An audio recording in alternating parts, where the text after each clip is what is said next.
How are we doing? How are we all doing today? We all alright?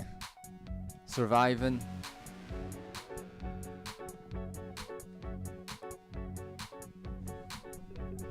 Yeah, it's been strike days for the UCU, so we've been out on the picket lines today, which is always entertaining.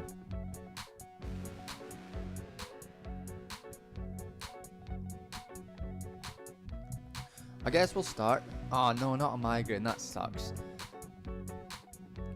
I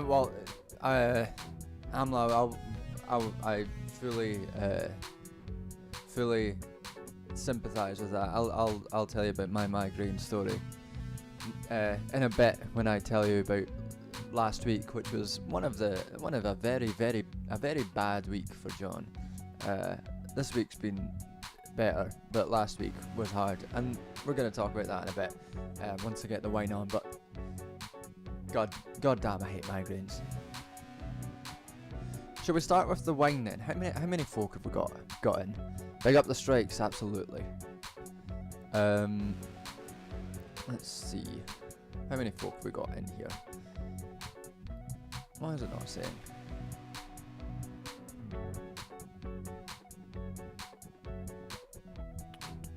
Sorry, 1 second.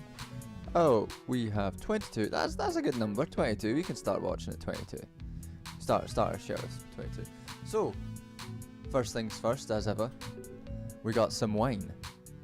This wine is I bought this in preparation for the stream, so I actually put in effort in preparation for the stream, and I got this wine from Lidl last Saturday. And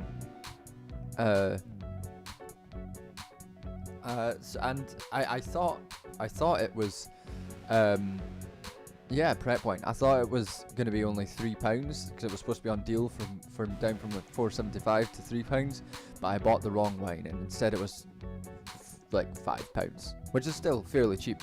But we'll see how it is. It's a Chenin Blanc, 13.5%.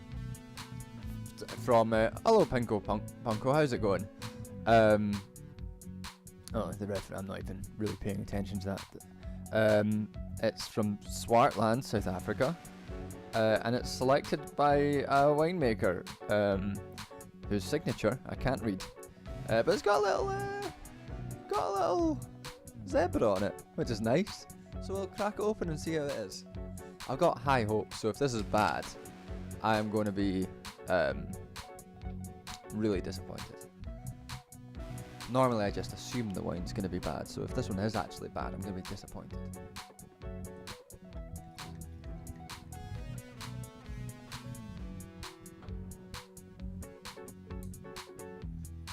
Just getting a nice sniff of that because I'm, as we all know in this stream, I'm a very professional sommelier when it comes to wine.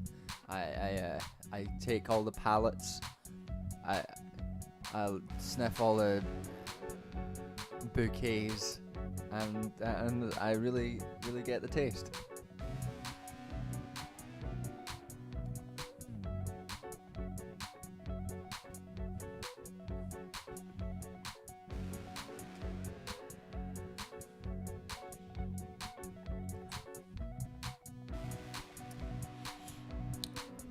It's not bad.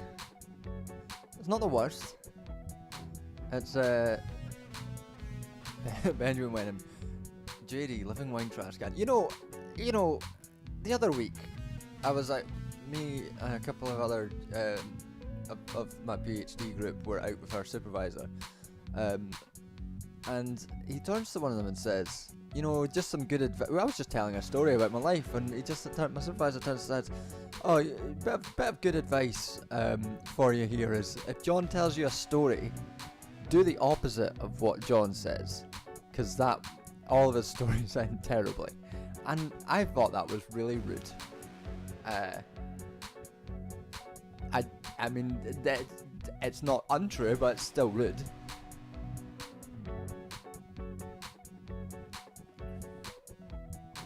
See, I'm not sure, but I suspect, so keen viewers of the stream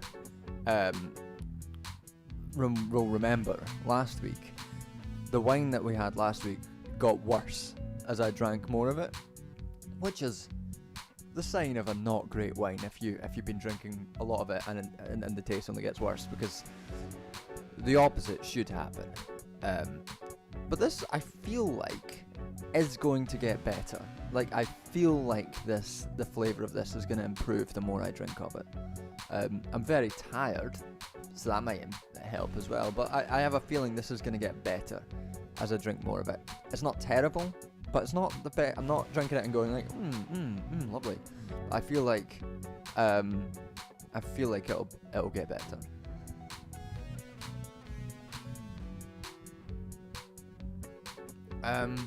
Yeah, so today has been a day of strikes in the University and Colleges Union. Been out on the picket lines 8:30 this morning, trying to stop people from getting to the university building. Most of the staff of our actual university were not in, which is fine, which is exactly what we wanted. But there was a NHS conference thing going on in one of the buildings, and all these people kept coming into the building and being like, "Oh, yeah, we're here for a class. We really support what you're doing. But we really support you, and we think you should keep doing it." And then they just walk straight past the picket line into their class, and you're just like, everyone would be like, there's one rule. There's one rule. Like, you just don't cross the picket line. It's just like a really easy thing to do. And they're all just like, yeah, like, it's what those folk are more annoying than the ones who are like, yeah, fuck you. Because the ones who are like, oh, fuck you, yeah, you're just like, fuck you, do whatever. You don't say that, but like, you're just like, these people aren't immediately. At least they're honest. At least they're honest about having disdain for you. Not the ones who are like, oh yeah, I really support the cause. Just gonna go in though. Just gonna scab. Just gonna go right in.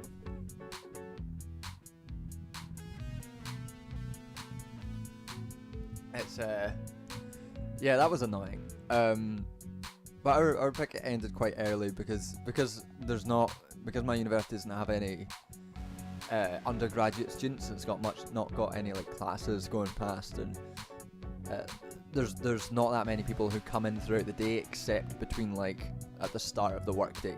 So we were in there from 8:30 to 10:30, just trying to stop people who are going in for work. I think it was fine. It worked out well. But went by a couple of different picket lines later on, did a wee speech, and carried on, and that was nice. Learned a fucking horrendous thing that so for anyone who is not aware of, which if you're not from in the UK or in higher education, you might not be aware of the minutiae, I don't know how that word's pronounced, of the academic industry at this moment, but it's fucked, and huge amounts of the reason why it's fucked is things like massive redundancies and administrative departments. Whole departments are being fired, and lots of universities are claiming that they need to axe whole departments, whole schools. Like Birkbeck University got rid of its whole English literature department. Roehampton University, its whole philosophy department. Roehampton fired half of its social science staff and made the other half recompete for the jobs, all that stuff. And the justification, and my institution as well, they fired voluntary redundancy,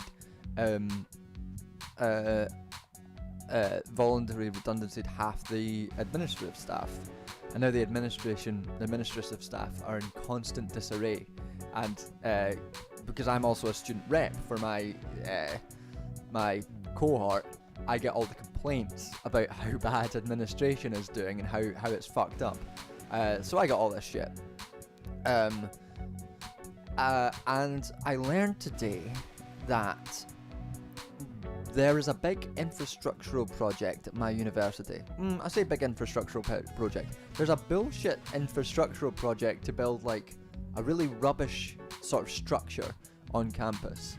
And I learned today that the structure, which is wood and rickety and mislooks the building entirely, I learned that it cost £600,000 and is temporary. Hey, Katie Marshall, welcome to the Colour Gang. Is this something like a member of the channel? I think that is. I set that up a while ago. I'm not sure what that does, Katie Marshall, but welcome.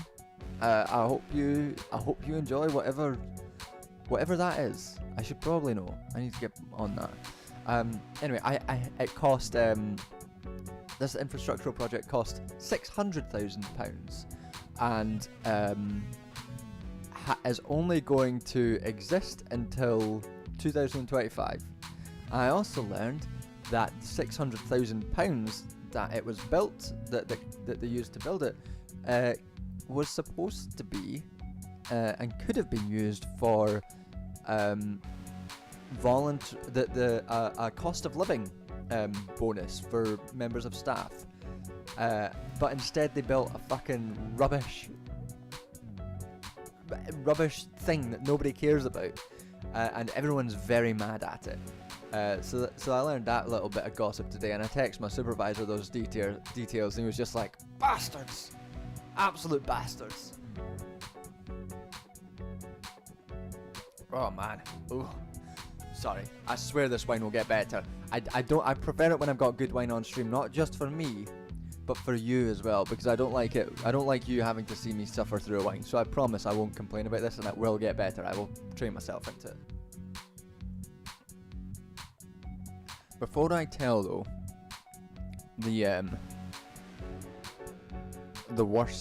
reason why this past week or so has been one of the worst weeks of my recent life for a while. I will improve the music to nicer, happier music, so it's not get too down. But yeah, I'll tell you all about that in a bit. Solidarity, Ricky.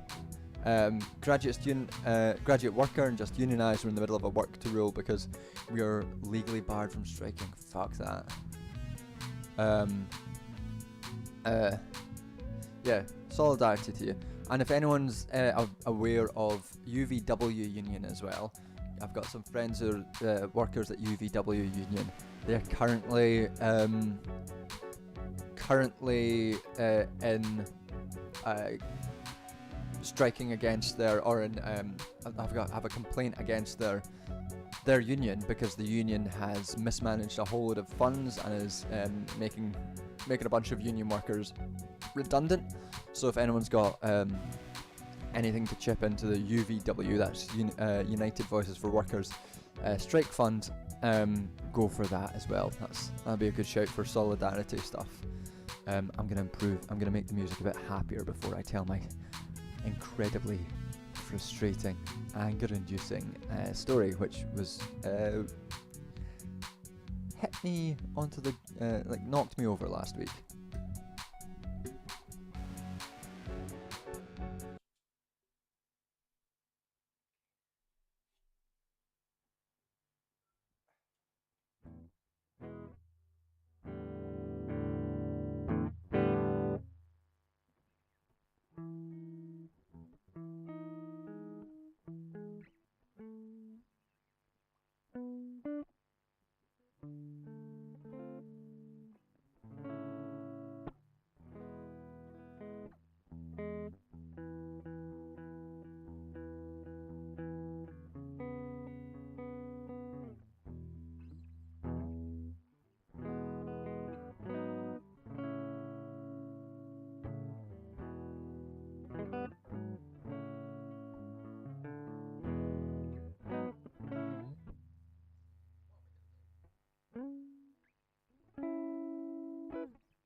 hello, Xander. Lovely to see you, Xander, and Constanza. How's it going? Lovely to see you all here. Good to have you all here. Walked into an 80s sitcom. Nice. Now, who wants to hear a terrible story that fucks me up for a few days? Yeah, we got some nice music. Time to let's tell a terrible story. This is now it's John complain hour.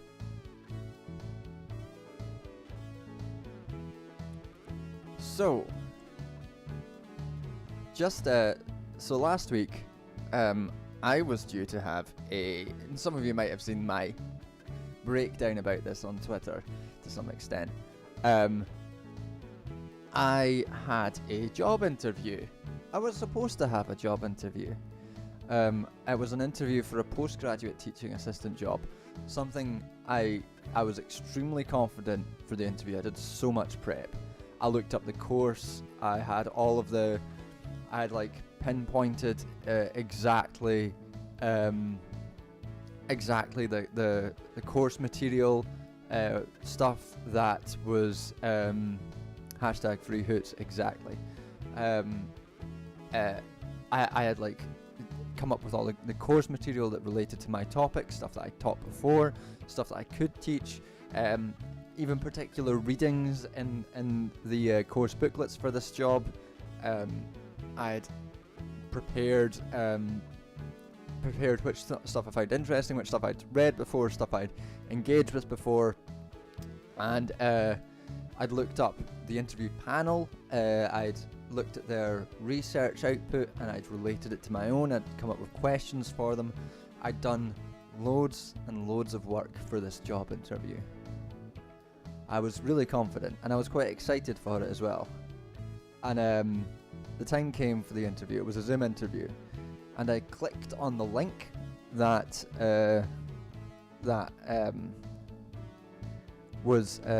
I'd been sent, and for the Teams interview. Clicked on it, and I waited, and nobody turned up. And I started sending emails to the person who'd sent me the link, and there was no reply. And I was like, what the fuck is going on? What's happening here? And I was sitting there for a full half hour, emailing, trying to figure out what was going on, looking for other emails in my inbox, figure out what happened, and nothing. And then a couple minutes after the interview was supposed to have ended, I received an email saying, "Oh, we're sorry we missed you, John. We've decided that we've interviewed enough candidates today, so we'll be offering jobs." And I was like, "What? What do you mean? What do you mean you missed me? I've been waiting in the waiting room for half an hour." And I looked at this email chain, and I'd received two different emails with Teams links. And I clicked on the one that I'd originally received, which had been downloaded into my Outlook calendar. I clicked on that link, and that was the incorrect link. So I hadn't clicked on the second link that I'd received, which was one that which is a link I'd received the day before.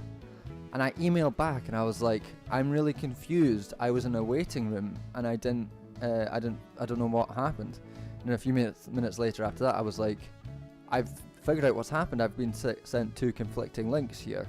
Can we rearrange this?" And I linked the conversation and the emails that I'd been sending to this other contact who hadn't got back to me. And this was about 4 o'clock in the afternoon, and it was 10 minutes after I'd been sent the email saying, "John, we're sorry we missed you," and they didn't reply. They just didn't reply to me. And I was like, what's going on here? Why is no one replying to me? What's happening? And I told my supervisor, and he was like, "Fucking hell, what's going on?" I'll send an email to them tomorrow as well, being like, be on, like, advocate for you on your behalf and see if we can get an interview rearranged, because this is clearly a fuck up. So the next day came, and I was all like, fucking, I was like devastated, to be honest. I was devastated because I was like so up for this job, so ready for this interview, absolutely certain. I had fucking banter. I'd organize, like, not even related to the job. I had banter ready for the specific people who were on the interview panel, because I knew because I knew the research I put related to stuff I'd done previously and like previous works. I was like, yeah, this would be really good, and fucking got nothing. So the next day at 7:30 in the morning, I received an email from the administrator who I'd been trying to get in contact with, who'd sent me that original link. And that administrator was like, I don't know what the hell's happened here. You shouldn't have received this link from me. This is something that's gone out by mistake. I'll get in contact with the at Joshua. So the thing is, I wasn't in the right waiting room. I was in a different waiting room. I was in because I've been sent 2 different Teams links, so I was in a different Teams waiting room. I was like, what the hell is going on? And the administrator sent me this big long email saying, I'm really sorry, you shouldn't have received this email. I will get in contact with the panel and we can rearrange this. And my supervisor sent them an email as well, and this was all sent like before 9 a.m. in the morning. And then I waited, and the administrator emailed me back again later being like, yeah, I've sent a message to them, I've tried to get in contact with them to figure out what's happened and investigate this and organize a re-interview for you. And then about 10 o'clock, 10:30, I received an email from the panel being like, oh yeah, sorry, you would have been a really good candidate, but we've actually already offered the jobs, so we won't be able to re-interview. And I was just like, what the fuck is going on here? What the fuck is this? And my assumption about what has happened is that so what normally happens if people, and my supervisor was talking to me about this because he's been on the other side, he's been hiring folk, obviously he's a professor at university, he's been on these hiring panels, and he's like, yeah, what happens if someone doesn't turn up for a Zoom interview? Within like 2 minutes you email them or you call them, because any number of technical difficulties can happen. And you'd be like, what the fuck? And we'd be like, we can sort this out. They had my phone number, they could have done any number of things that they just didn't do. They didn't email me, they didn't do anything. I emailed them, and I was like, what the fuck? And what I think had happened was, I think that they just couldn't be bothered. What I think had happened was that they'd gotten enough that day, and they're like, yeah, these folk will fucking do. I think they saw, because I sent 3 emails in quick succession to them. I think they definitely saw it, and I think they were like, I can't be fucked, can't be bothered doing this, let's just go for the ones that we interviewed. I think they ignored my emails, and then I think they ignored the emails from the administrator and my supervisor until after they'd sent out the offers to people. I think that's what's happened. And this was last Thursday. I saw my supervisor yesterday, and he was still furious about it. Which I'm at this point, I'm not angry anymore. I was so angry and like devastated, like emotionally, like verging on tears, because I was just so ready, and I was so sure that I could get this job. And it wasn't like if I'd interviewed for the job and not got it, I'd be like, whatever, like I gave it my best shot, whatever, anything can happen. But something as stupid and unfair as that made me so angry. I was pacing around my flat. I was texting like my family and everyone being like, what the fuck? I was this close to like calling out the institution, but which would have been bad. That would have been a bad thing to do, because that I want a career. But still, it's so unprofessional. And I was talking to folk in the union about it today on the picket line, and they were like, this is outrageous. Like, they were trying to get me to launch an HR complaint with everyone, and I was like, there's no point in me doing that, because the most that can happen is the people who did it get a slap on the wrist, then I get a black mark against my name for people in the industry of being like, oh yeah, this guy's a shit stirrer. So so I don't want to deal with that. Yeah, so that fucked me up for about 4 days. I was in like a real bad place. That same night, my fucking avocado plant died. It was a real, one of the worst days I've had in a real long time. It was an avocado plant that I'd been growing for so long, that was so big, and it was thriving. But I think the lack of light and the season change had killed it, and it had one lone leaf left. And that night I was lying in bed, just like stewing in rage and like devastated and really sad, and like this, because this is like, this is not just like a PGTA job. It's like something that can really change the trajectory of an entire career, this sort of getting into like a particular institution like that. So I was like, fuck, I was fucked. And I just heard the last leaf fall out, and I was like, oh god. It was one of the worst days of a long time. It was like, I was just fucking, at that point I was done. I was like, oh Christ. It was really bad.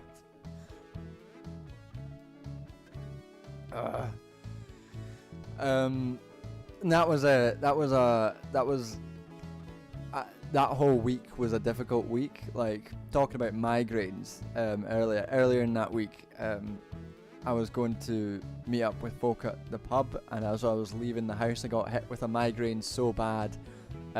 Anyone who gets migraines get this? It was a migraine that's so bad that a whole side of my body went numb. Sometimes happens like about once a year, maybe you get like a migraine that bad. Like, the inside of my mouth goes numb, and like whole half of my body. And I was like on the train when this happened, and I was like, oh, fuck, this was before the job shit, and I was just like, oh, this sucks. Yeah, that happens to me, Pinko Punko, every now and again. It's a real bad when that happens. So that was earlier in the week. I was like, oh fuck, that's alright, this week's going up from here, I'll be fine. And then Thursday came, and I was like, fuck. That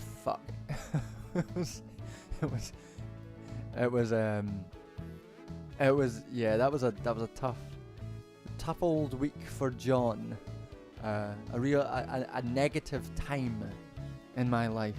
That period of a few days. So now I'm back on the job hunt again, searching for those, looking for some fucking teaching assistant jobs. Something. I need something. Hug vibes. I can take a hug vibe. I'll take that.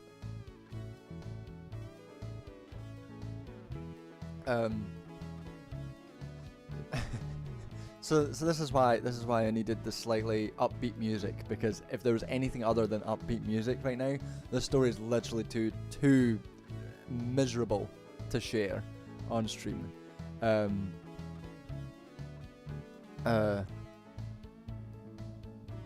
Oh my god, Musty, that's terrible. That's fucking horrendous. must have said I was interviewed for a postgrad scholarship at Oxford last month that would have covered both my master's and PhD, and the panel told me straight up not to talk about trans stuff when I wanted to. That sounds like a equalities issue. That sounds like something that falls under equalities legislation for them to. That sounds discriminatory. That sounds like, yeah, and I understand not wanting to take that further, because I've just had that, not wanting to take HR stuff further, but fucking hell, that's horrendous. I'm so sorry. Fucking academia, fucking hell. Filled with fucking terrible people. Outrageous.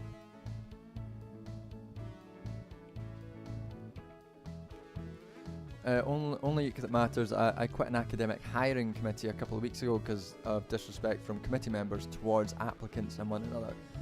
It's out, like, my supervisor, when I was talking to my supervisor about it, and he was like, about this specific thing, and he was like, yeah, I mean, first of all, he was like, John, you might need to be a bit more formal in how you talk to these people. It's fine, like how you talk, because I was obviously like, excuse me, what's going on here? I'm really confused, and it wasn't the most formal, because I was very, very angry. But he was like, yeah, you need to be more formal with these people, because especially at this institution, they are all of them. They're all up themselves. All of these people are so far up their own arse. And I was like, yeah, okay, yeah, fair. But yeah, Musty, that's horrendous. That's absolutely horrendous. As per my last email, yeah.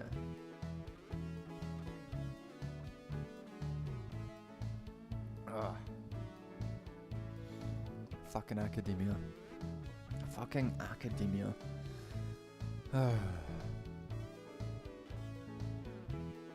So, Mithril, don't be silly.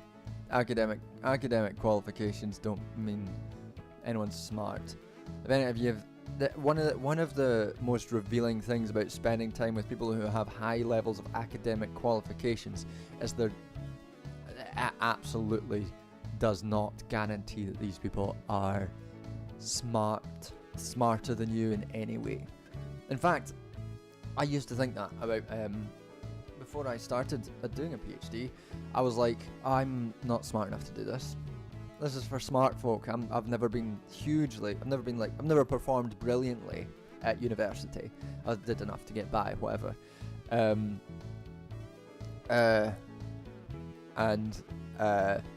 it was meeting people who had PhDs and were doing PhDs, and then realizing that these people were just fucking blaggers. That I was like, I could do this. Yeah, I could do this. So yeah, academic qualifications are not. They're basically just gateways into doing a job that I think I'd be good at. It's not evidence of any kind of smarts at all. Punko is saying, I genuinely think my partner got so lucky in academia because their supervisor was like the best human ever. Like immediately raised stipulations because he overheard them saying rent was going up. I'm really lucky with my supervisor as well. My supervisor's a really great guy. He is I'd get kicked out of a sociology major, that's right. Harker. So the thing is, this was a sociology teaching job as well, so that would have been very funny. I could moving on for I have a you'd be laughed out of any sociology course in the country. I have a sociology degree, and I'd be like, yeah mate, but I fucking teach sociology, so what are you fucking talking about? What was I saying? My supervisor's great. He's a fucking great guy. He's always got my back.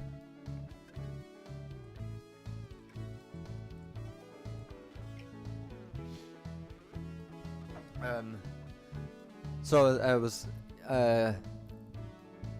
yeah, him, yeah, he's very good, and he's very good at career stuff, and he's terrible at admin, and if you want him to do stuff for you, you have to keep you gotta be on him to do it because he'll just forget.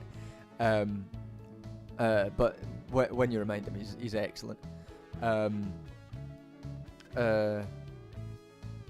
Yeah. On the so I get in the strikes today. I gave a wee stump speech. I was talking about that terrible infrastructural project, and all, but started talking about a month ago I had an interview for just an admin job, part-time admin job at university, and that interview panel turned up, and they were lovely. But one of them asked me, what would you say is the current biggest issue facing the academy? And my head just went, like, exploded with about every fucking issue that's dealt with in the academy. And I was like, can I speak to one particular problem with the academy? I will try, but I have about 40 minutes of material on this if you want to sit down and listen to that for 40 minutes in an interview. John, what do you think is the current problem with facing academia? Well, it started with Margaret Thatcher. So yeah, I was talking about that today as well. It's alright, we'll find a job. We'll be fine. We'll get it. We'll be fine. We'll figure something out. Yeah, one problem facing academia. Ooh, what could it be? What could that one problem be? The most pressing issue. Alright, let's get some different music on.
Xander, I absolutely would. Yes, I've been missing D&D so much. My friend Sinan has been trying to get something going as well. So, but yeah, I'd absolutely be up for another D&D campaign for sometime soon. And Katie, yeah, it's I think it's neurological. I don't think it's sound induced. I think that is a neurological migraine. I probably should go and see a doctor about these migraines because they can be quite bad, and it would be good to get some preventative. I'm not sure if you know Sinan. Xander, he's Sinan Kos on Twitter. He's a Twitch streamer over here in the UK. You might not have heard of him. A good guy. I did a one shot with him a wee while ago. Yeah. Yeah, I should probably get some fucking preventative migraine stuff on because they fucking suck.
got some sounds like sounds this one sounds like a 1980. We're in the 80s today. This sounds like a fucking 80s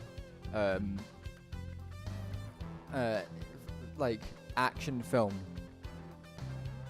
Xander, we were all missing you. When you're not in the room, Xander, we stop existing, to be honest. We're just waiting for you to return.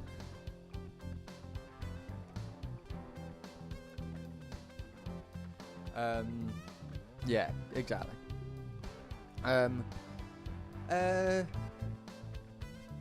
So what else have we got in mind? I've seen a couple of things this week which are worth talking about. I saw the new Black Panther on Saturday, which I thought was an odd film.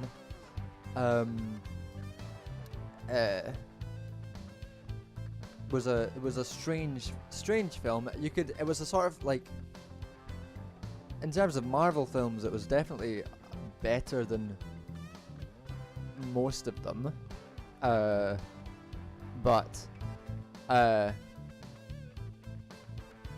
a good film review.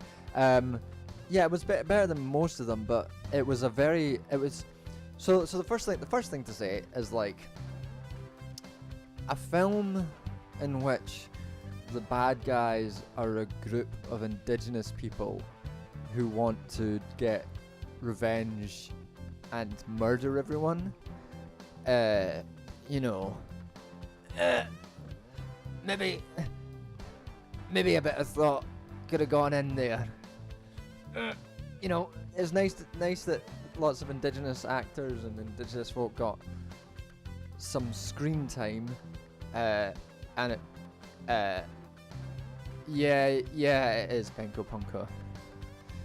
Like, so the thing is, I think one of the major problems of the film, like, it does lots of things competently. It deals with grief. It deals with, like, anger and being consumed with, like, a need for revenge. And the sort of personal character arcs that work largely well there. But it feels like it's a film that's been redrafted loads and loads of times really quickly, and elements of different drafts have been put in. So the themes of revenge really are embedded within the sort of overt conflict between the Wakandan folk and the group of indigenous people that the Namor is from, and it's sort of framed as Wakanda getting over Shuri getting over her need for revenge, but it's not quite shown that. It's explicitly not shown. It's explicitly told that the Namor isn't over revenge and still wants to wipe out everyone on the surface.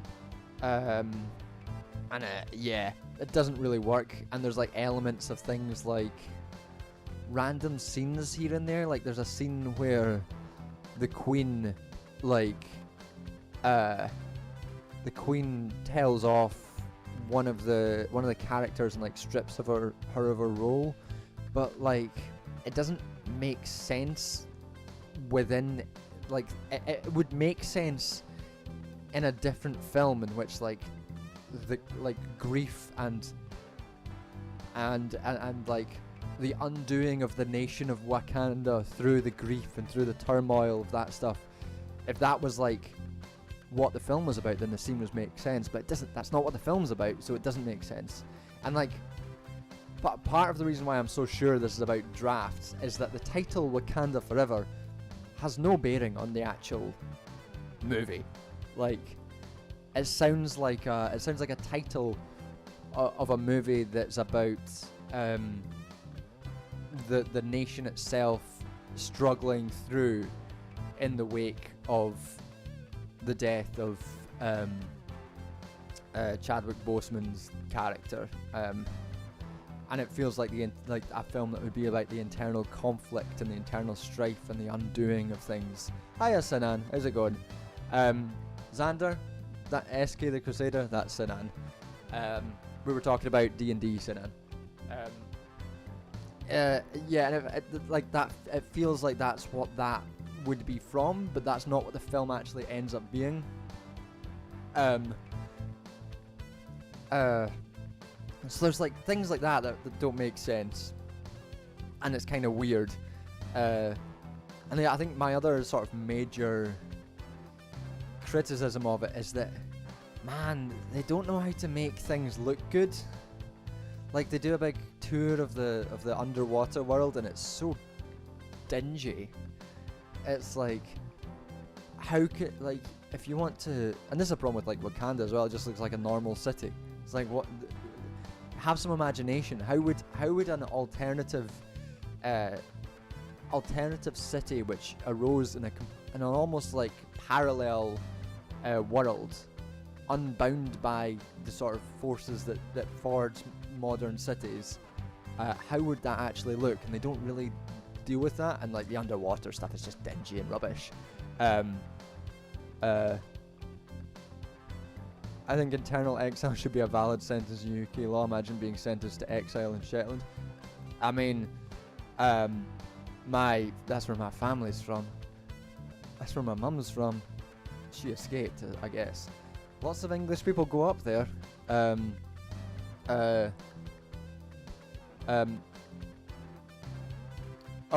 Katie Marshall. It's a long film. It's like 2.5 hours long. It's a long film. I mean, it's not boring. It's enjoyable. And it flies by, and like there's lots of really good character work, which is like in terms of Marvel films, it's absolutely one of the strongest ones out there. But it's still like an odd film. And that's sort of basically my views on it. The other and better thing, which is depressingly also a Marvel product though, is the finale of Andor, a show which I was fully expecting to be utter trash, but is now so fucking good. It's like my favorite Star Wars shit. I mean, it might be my favorite Star Wars shit, and I mean, it absolutely is the best thing they put out since The Last Jedi. But fucking hell, it's so good.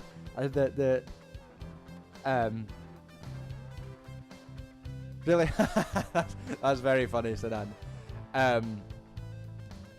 Look, that my character in our one shot, I love that character. He was such a fucking dickhead. Pengo Punko, let me tell. So, there's a whole character arc in Andor, which is literally and explicitly based on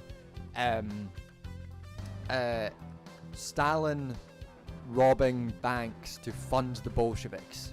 That is the legit and explicit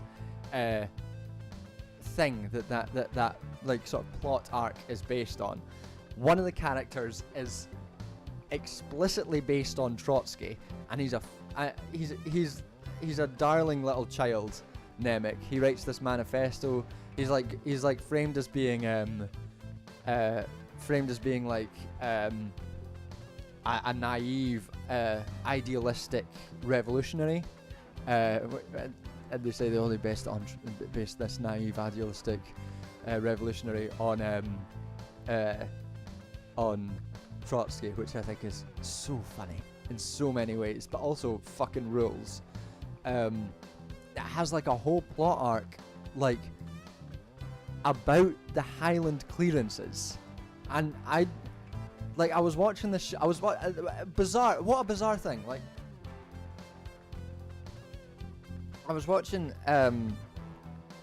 the protest riots and to understand the relationship between police. Oh, we'll get to that in just 1 second after I've talked about the Highland clearances. So anyone who doesn't know, the Highland clearances were a period of during, like, they were an enclosure period of like primitive accumulation in Scotland, as like Scottish lords enclosed their areas that were previously held in common, ejected a bunch of folk from the Highlands, and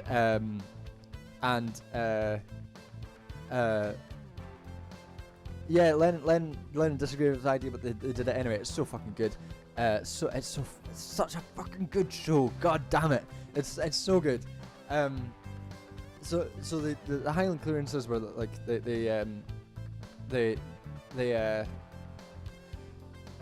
ejected a bunch of the local landowners, the local farmers, the local peasants, and they put them somewhere. They ejected them to different places. Many of them did go on to become colonial indentured servants, or they would work in colonial settings. That's not part of Star Wars, but that's part of actual history.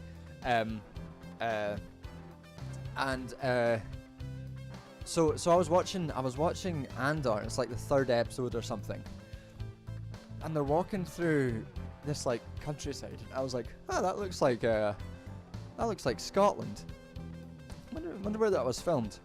And then 5 minutes later, they say, oh yes, the locals were cleared from this area when the Empire moved in to take the land and use it to accumulate profit or something like that. And I was like, are these motherfuckers doing the Highland clearances? Are these motherfuckers doing the Highland clearances? And they are. They were. I was like, and not so. And there's a fucking detail, right? There's a flyby of TIE fighters up the Highlands.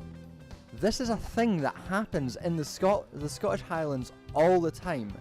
That where a bunch of like military bases are based up there, RAF bases are based up there, and they do flybys up the glens all the time. And they did that with TIE fighters. And I was like, what the fuck is this show? How is this show so good? What's happening? And like they did the whole bank robbing, and it was fucking brilliant. And they had all these local folk doing their like processions and sort of Pictish kind of like views, and they'd like brought in Scottish costume designers who were experts in like old Scottish like period dress to do these like these costumes for the locals. It was fucking brilliant. They did that, and they move on to the next bit. Which is, and that whole section is great. And then they have a whole like prison arc where they organize prison break where they're being used as prison labor, and there's a whole scene where they're all just chanting "one way out," and it's fucking incredible. And then like this last episode with the thesis of the last episode, and again this is explicit. They wanted it to be directly drawn off IRA funeral, so a mix between an IRA funeral and a New Orleans funeral, and that's like the sort of setup for the last episode. You're just like, fuck, this show is so fucking good. And the thesis of the episode is fight the cops. Isn't that so fucking good? So yeah, Andor. If you don't, I mean, I would recommend watching Andor if you've never even watched Star Wars, because to be honest, you don't need to. It doesn't talk about Jedi. It doesn't talk about the Force. It talks about, it's the Empire. The Empire, the way the Empire are portrayed as petty fascists is so good. Like from the very start, the petty fascist cops, the ones who are true believers in their fucking cause, they're so creepy. They're like skin-crawlingly creepy, petty fucking cop fascists, and each one of them is doing such a good performance. It's so good. It's such a good show. Yeah, I mean, I would recommend. I have recommended this show to people who have never seen Star Wars because it's just a really good show. And if you have watched Star Wars, the first episode of Andor gives more texture to like the broad Star Wars world than any single piece of media I've ever seen. Like the day-to-day life, the characters, and the way that the Empire actually functions as an institution is given way more texture than any other piece of Star Wars piece of media I've ever seen. And it's interesting, like previously a lot of the Empire gets framed as like fascist. I mean, it's like it gets used as an allegory for like, you know, Nazi Germany, fascist states like that. But for Andor, it seems more to be like the British Empire, and like the obvious references to the Scottish Highland, the Highland clearances supports that, and it feels much more like a sort of British imperialist system, where the people who are under most heavy oppression are the ones in these colonies that the Empire's is sort of cracking down on, which is so fucking good. God, that show that show rules. So fully. Sometimes Disney accidentally makes something that is just top notch. Like, I enjoy The Mandalorian. I think The Mandalorian's fun, and I watched a couple of episodes after watching Andor because I was like, wonder how these shows compare, and like it's fun. It's a fun show. I like The Mandalorian, but it's just there's so much more to Andor than any other piece of Star Wars media that's been out in a long time.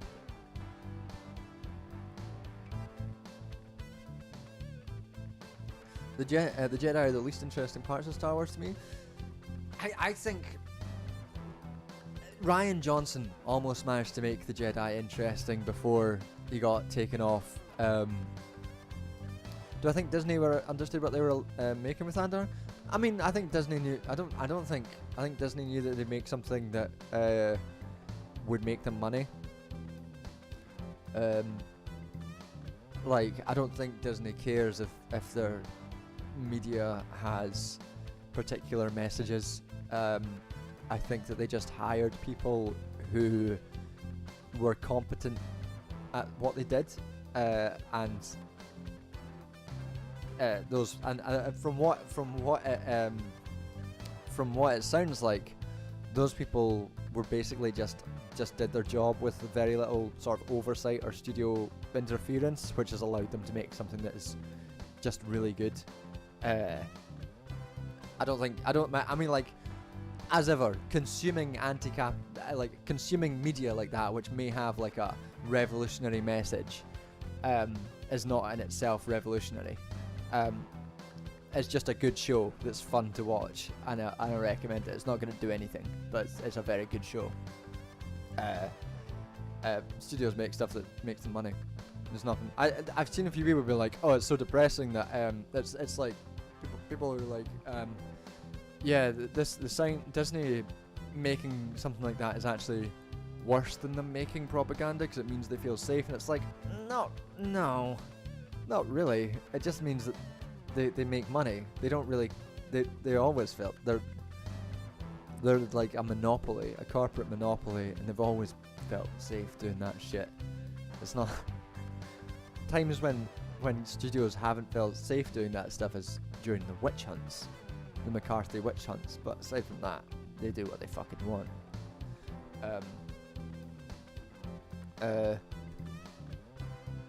What was I saying? What was I gonna say? I was gonna say something. I reconsider my anti-Star Wars stance for this. I've been avoiding it like the plague after the main franchise did to Finn and Rose. Yeah, I mean, fucking The Rise of Skywalker was... I mean,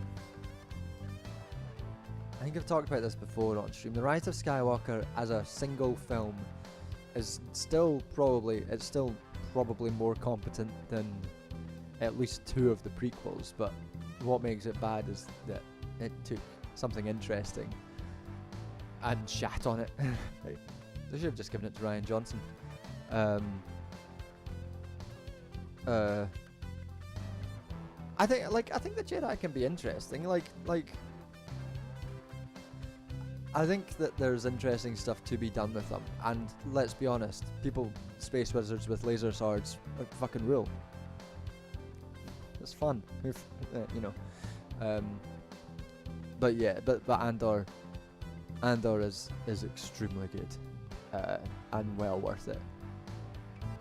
And there's like details as well, and like it's just like it's a show that the showrunners have put a lot of effort into, and there's details like a particular song gets played in different contexts and as like diegetic music, and there's different like remixes of this song depending on particular places that they're in, and it's like it's not stuff that you pick up on, but when you notice it or when you hear about it, you're like, oh, that's incredibly cool. That's like incredibly like competent work, and you appreciate it. Also, the droid's cute. Also, everyone in the show is fucking hot. But it's like you're watching the show and going, how is everyone in this show, including Stellan Skarsgård, by the way, how is everyone in this show hot? It's a fucking, they fucking knock it out the park. Great show.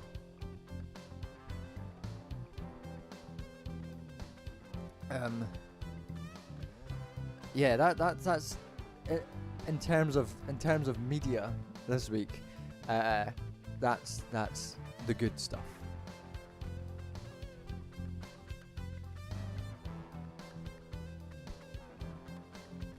Yeah, that is true, Benjamin Wenham. Yeah, they're not like ethereal. They all look like real. They all look like real people. Fuck. There's a speech in the last episode that the main character's mother gives, and she gives a speech and it just ends with like, fight these bastards, and it's like, it's so reminiscent of the way my mum says bastards that it sounds like my mum's telling me to go and fight the police, and I appreciate that on like a spiritual level. I don't know how to express how much. It's Fiona Shaw who plays Cassian Andor's mother, and it's specifically how my mum says bastards, and it's like, God, this show fucking rules. My mum's telling me to go fight the cops. This is great.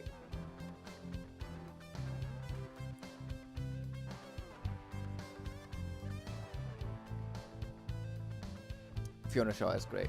Also has a very cute robot. One of the droid, for the Star Wars nerds, the fucking nerds in the chat. The droid is really cute. Oh, and Andy Serkis is in it as well, and he's Andy Serkis in the show gives a performance. Everyone just gives performances in this show that is just like unreasonably good for the spin-off prequel show to a spin-off movie about people getting the plans to the Death Star. That's everything about this. It doesn't make sense that this show should be as good as it is, but it's so good.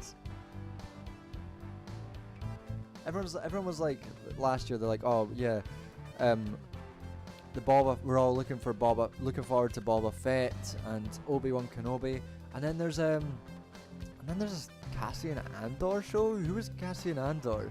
Does anyone know who that? Oh, that was that character who was not even the main character, but one of the characters who was in Rogue One. Yeah, that's a weird choice. That probably won't be that good. And then Boba Fett show was shit, and the Obi-Wan Kenobi show was okay. It was pretty good. We had some really good, had like 2 or 3 really good episodes, and 2 or 3 kind of mediocre episodes with some bad moments. And then Andor's, everyone's just like, yeah, this somehow Cassian Andor was like the best of those shows. Bizarre. Don't know how it happened.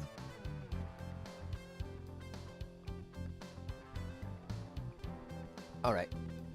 I will switch up the music.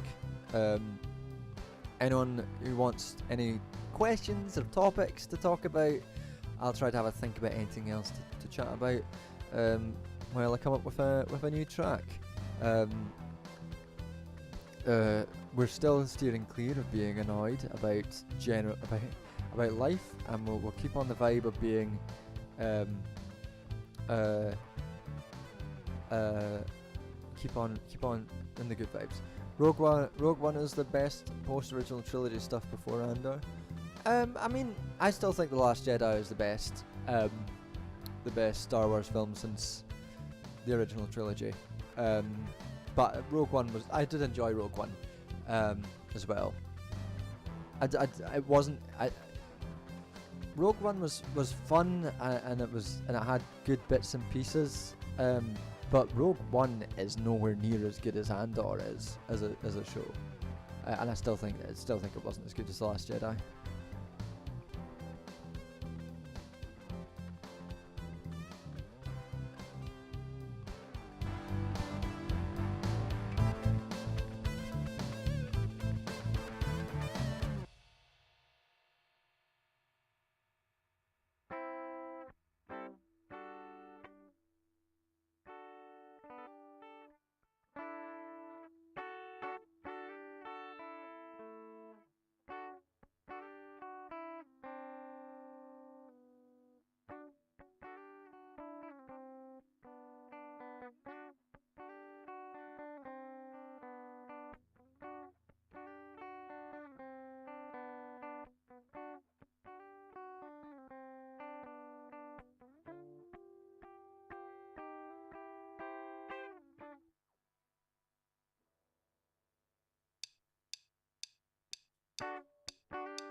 Alright, oops, that was a bit loud, sorry.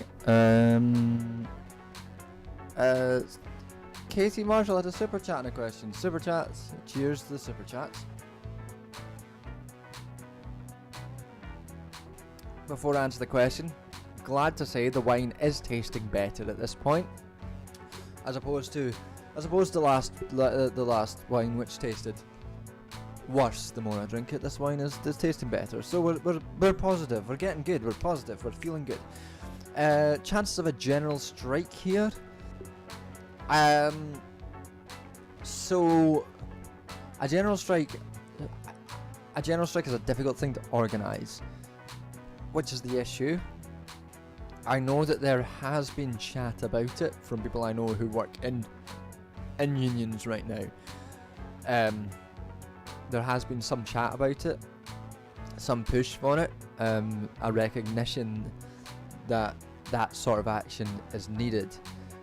But I kind of suspect that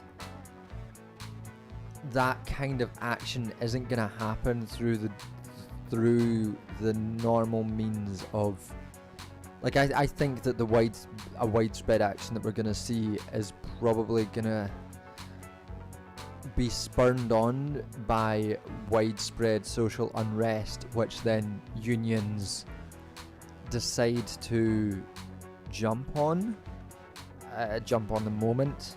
And I think it's there's going to have to be a lot of work in the community movements and the renters unions, the abolition movements, the anti-raids movements, which have all these connections being fostered amongst them. And I think that the work that needs to be done to facilitate a general strike isn't necessarily between unions, but between unions and those community groups. I think that's probably where we're going to see more likely explosive widespread action, rather than through the channels that a general strike has traditionally been organised through. And I think part of that is because of the nature of our economy, the nature of the kind of laws that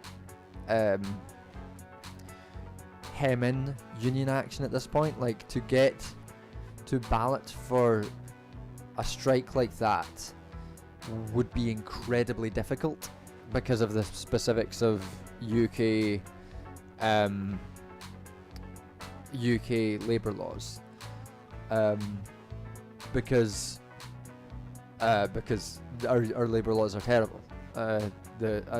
Sorry, not labour laws specifically, but they are terrible.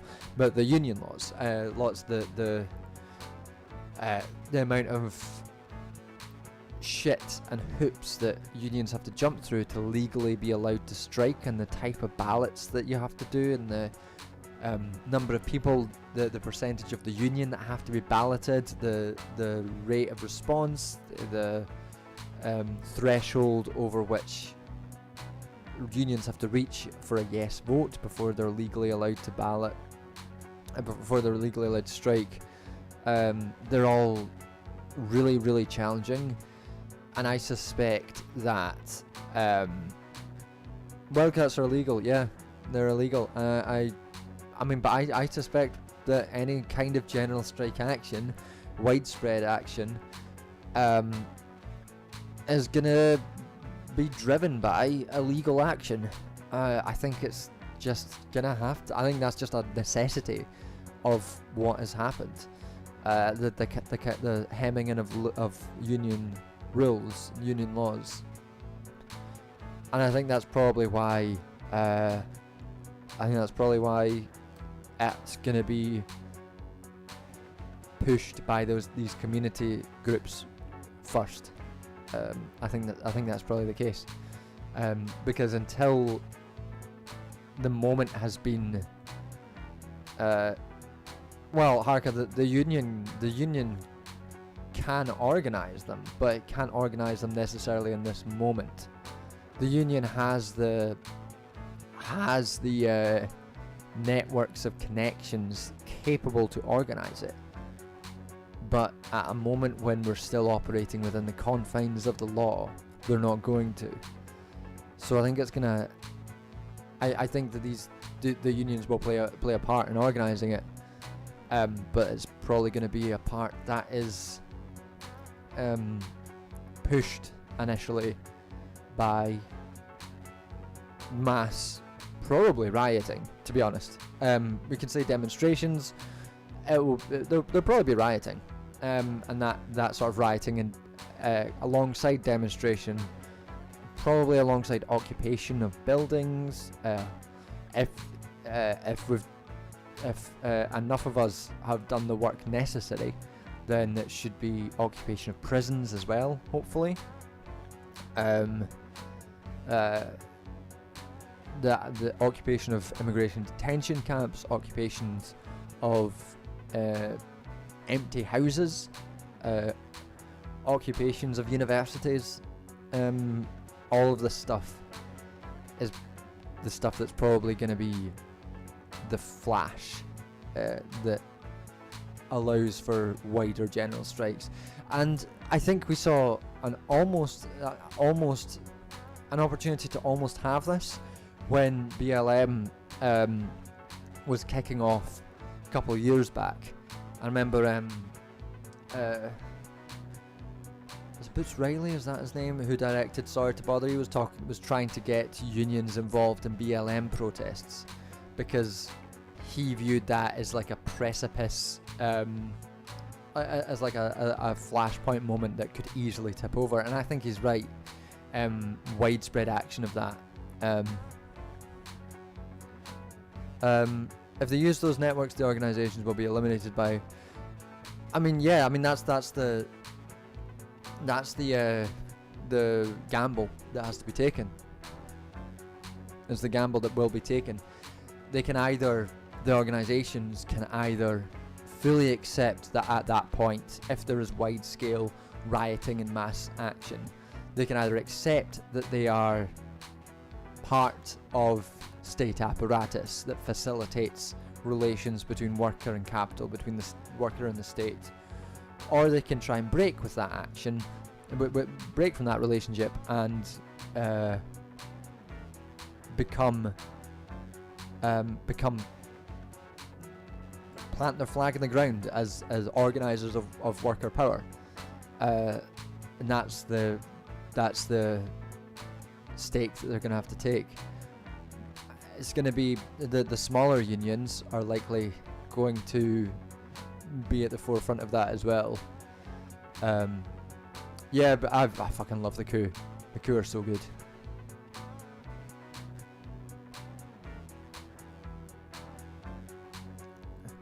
Yeah, we've had lots of Whisper Network stuff as well, but at a level, at some stage, Whisper Network's not enough. Like lots of the time we'll have Whisper Networks being like, yeah, particularly with UCU stuff, there'll be lots of Whisper Networks, especially if it's between UCU and outsourced workers who aren't in UCU and are in like different unions like IWGB. There'll be lots of Whisper Networks between strikes for those, but at some point a Whisper Network has to become a network. At some point you've got to make yourself known, or else you're just sitting around. That's my view anyway. I kind of suspect, I don't think that we're going to get a general strike through any of those sort of, basically I don't think we're going to get a general strike through any of those means that, traditional means, the means that are legally allowed for a general strike. I think that those means, I think it's going to be a different means. That's basically my thoughts.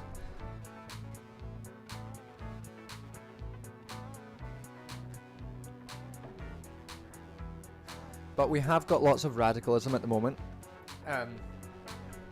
Scottish schools are on strike at the moment. RMT are going to be back on strike soon. That's the Rail Workers Union for people who don't know. My renters union is doing some solid action right now. abolition politics is doing lots. Lots of migrant network action is taken off right now. So I'm not completely despondent. Things are happening, and people are getting radicalized and organized. I'm not as not to be sort of deterministic, but the cogs are moving, and unless the state buys off. Okay, I'm gonna pour myself a wine and then I'm gonna talk a bit more.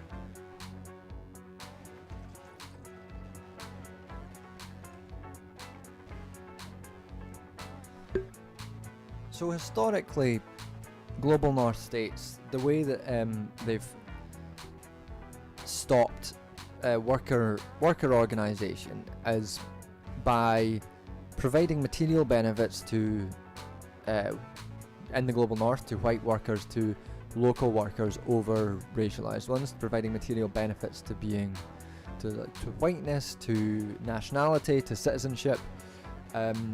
Then post-war era, they bought off segments of the working class with welfare states, with the NHS, with cheap with the NHS. Importantly, all these things, and this is not a lot of people, older liberals in the UK view things like the NHS, like welfare, as what we need to get back to, but specifically these things are organised by the state for closing certain like organising social reproduction of labour power in particular ways, excluding disabled people, racialised people, like from the outset, and so we can't go back to that, but that's how they bought off segments of the working class. Then, as that post-war consensus fell, they bought off the working class with cheap commodities from the exporting of production to the global south. From they did bought off segments of the working class with being able to buy their own house through council housing, through relatively cheap housing. This shit does not exist anymore.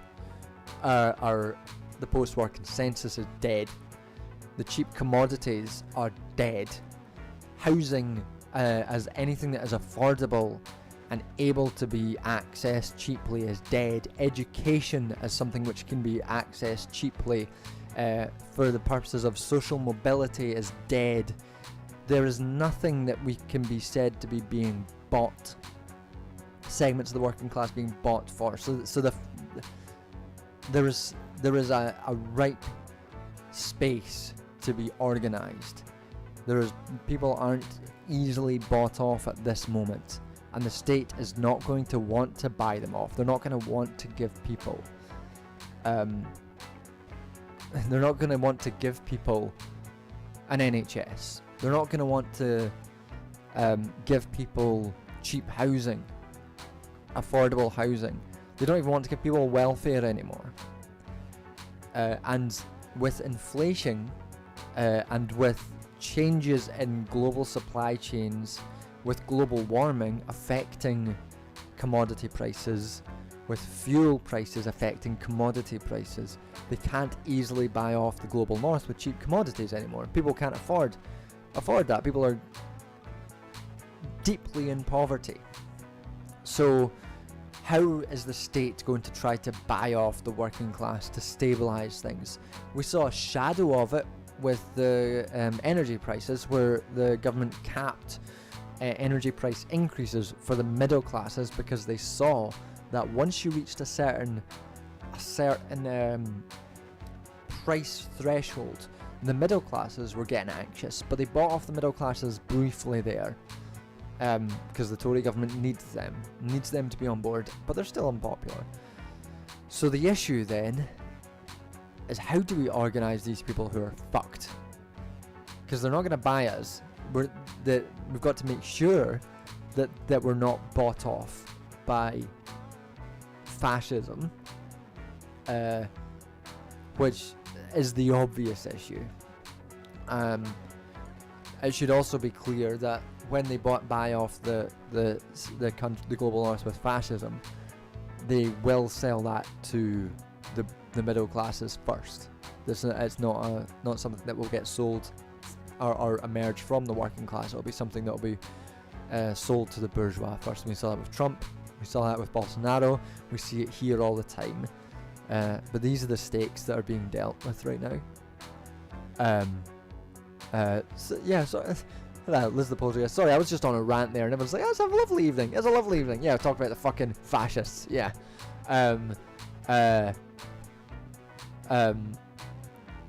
There's always the skills wallet, Sinan, you're correct. For a moment. I should be back now. OBS disconnected for a second.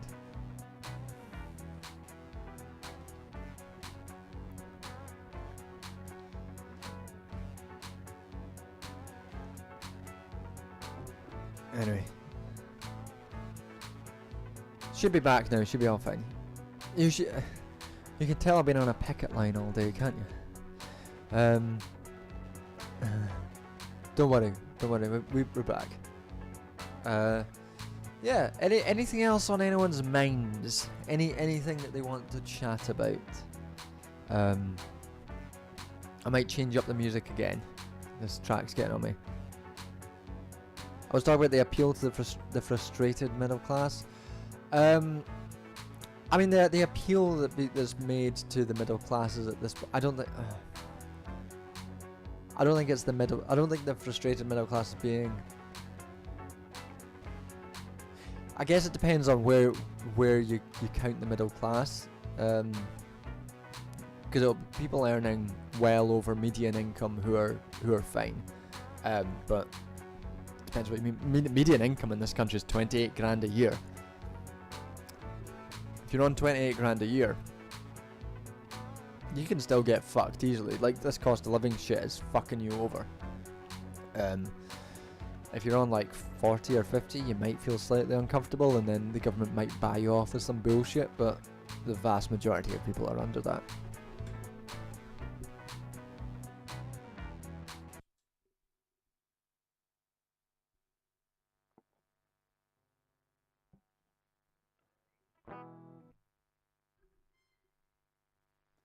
Damn, Sinan, what's it like to earn?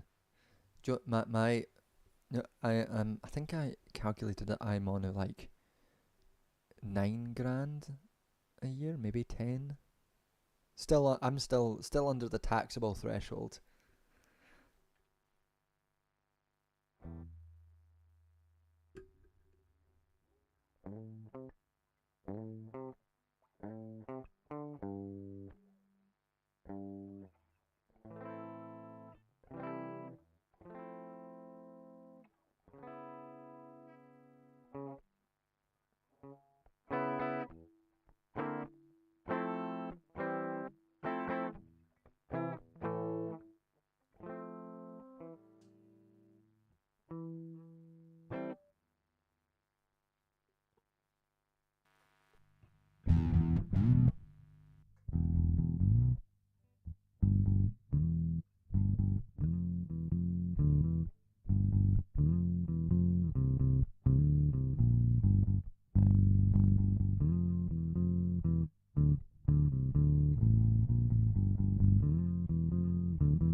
Sorry, I'm just taking a while to get something.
All right, I'm just gonna fuck around while I chat, and see if anything comes up. Nothing's grabbing me at the moment. So we'll see.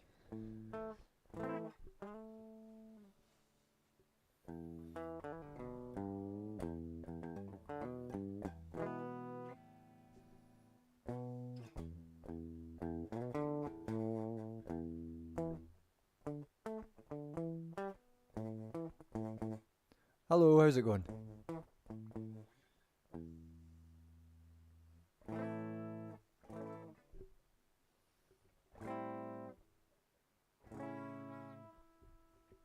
Kind of feeling like something kind of mellow. That's sort of what's on the mind, but I can't quite get it.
Thanks for joining us, Pinko.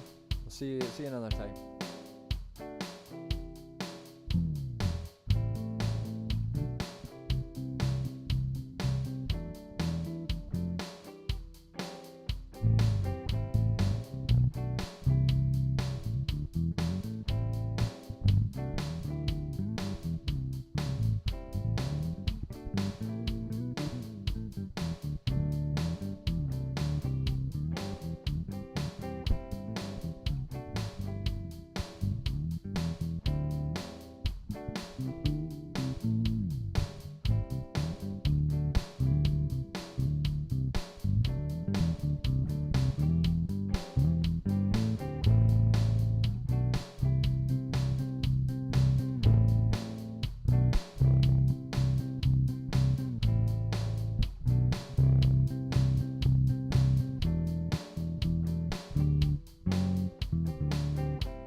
Fun with this for a minute, and then I'll get back to chatting.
Sorry that took so long.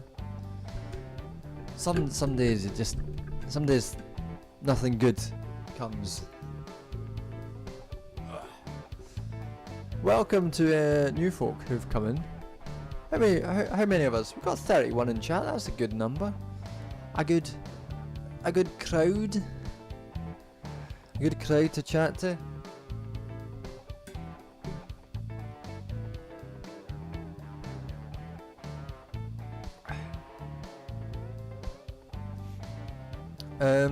Trying to think. Was there anything? Can't force creative. Exactly. I mean, most of the reason why is just that I've not been playing for a bit. And when I've not been playing for a bit, I don't have as many ideas. I've just been too busy. Oh, there's something that new videos out tomorrow, by the way. We'll be doing a premiere. I'll upload the video after this stream, and then premiere it tomorrow. So should get notifications in your place tomorrow. I'm not sure how well this video is gonna get received, because to be honest, it is just me getting really mad. Like the video's inception was me getting really mad about a paper I had to read that was for a class I was teaching. The required reading that my supervisor had set was the premiere will be at 8 p.m. Same time as streams, 8 p.m. GMT. Yeah, so it was this paper that my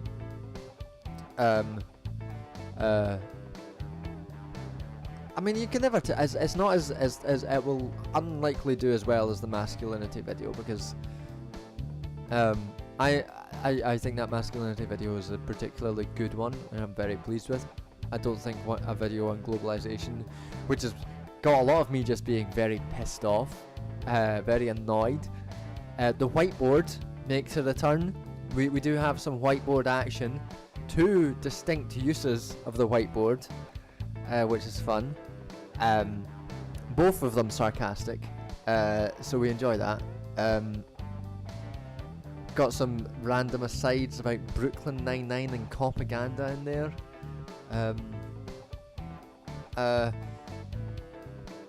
But it was interesting when I was looking up, when I was doing this research. There's not much good work on globalization, to be honest. Aside from some things, and the videos on YouTube for globalization are really bad. It just doesn't seem to be something that is what's the genocide count? I'm not sure I mentioned the word genocide, but there's reference to the destruction of particular ways of life. Yeah, a lot, like the videos on globalization are just really bad, and there's not that many. Like, just typing in globalization onto the YouTube search bar, you get like a couple of like million views videos that are just really bad, and then a couple of like TED Talks and bullshit about that, but there's not actually that much actual. There's no big videos on globalization for other sort of left-wing YouTubers, which is interesting. But we'll see how that goes. I'm unsure it will do that well, but we hold out hope. Good to learn about globalization anyway. There's a couple of like extremely, I think it's a funnier video than normal. There's a couple of like extremely stupid jokes throughout, which I'm just, I saw one particular joke came together in the edit, and it just came together perfectly, and I love it. So there's a couple of good things which should make it interesting, but I was expecting it to be like a short video, like 20 minutes. It's 40 minutes. It's 40 minutes long. Don't know. Can't do a short video. But I was after the masculinity video. I'd been working on the masculinity video for a long time, and I, for the first time since starting doing this channel, I didn't have a plan for something to do next, which was causing me a great deal of stress, because I need to keep, because the algorithm needs you to keep pumping out stuff or else you don't make money. So I wasn't expecting to put this video out, a video on this topic out. I had a bunch of ideas, wasn't sure what to do, and I was kind of, to be honest, I was kind of freaking out a little bit after I put out the masculinity video, because I was like, because I just had no idea what to do. So I'm glad this one came up. Hopefully next month, the sequel to Chicken Run should come out, and I should have a video to put out for that. There might, I have a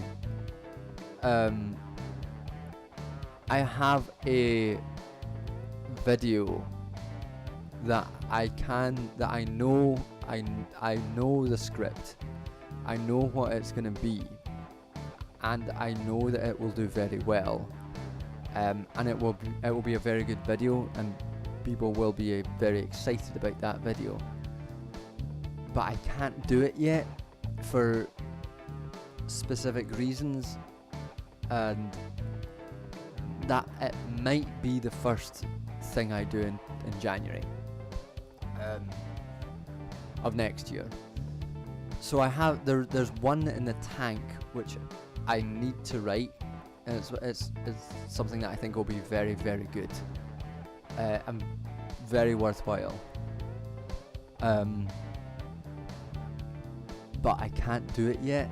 And when the masculinity video came out, when I put it out and I didn't know what to do next, I was furious that I couldn't do this one that I know I can do, but can't do it yet. I was furious that I couldn't do it, because I know it will do very well, and I know it will be a good video.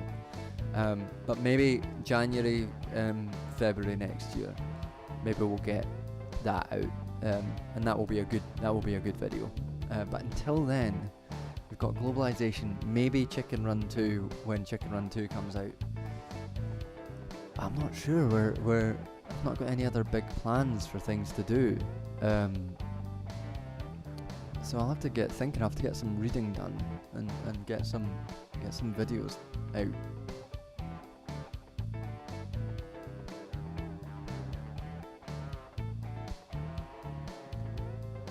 Yeah, there's really bad search results on globalization.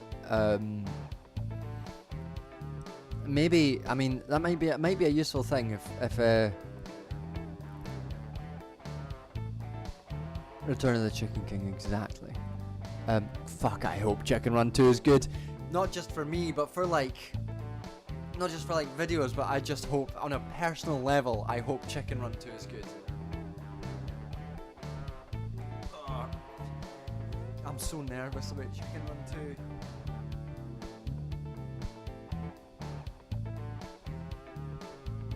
One thing that's fun about Chicken Run 2, no Mel Gibson in it, and on one level that's very good, because fuck Mel Gibson, he's a horrible bastard. On the other level, that Mel Gibson was the embodiment of America. God, it fit in right with the themes, didn't it? But we'll see what comes out. I've not released as many videos this year as I should have. Got the Adam Conover one. Oh, that's something that's quite interesting. People keep sending me Adam Conover videos now, and he's been releasing some. I saw his one on billionaires. It was good. He's been releasing some good videos. People keep sending me them like, John, is this your influence on Adam Conover? I'm like, I'll fucking take it. If it's probably not, but I'll fucking take it. I did send him a wee DM saying, oh, I liked your video on billionaire philanthropy. He didn't reply. Worried I burnt that bridge.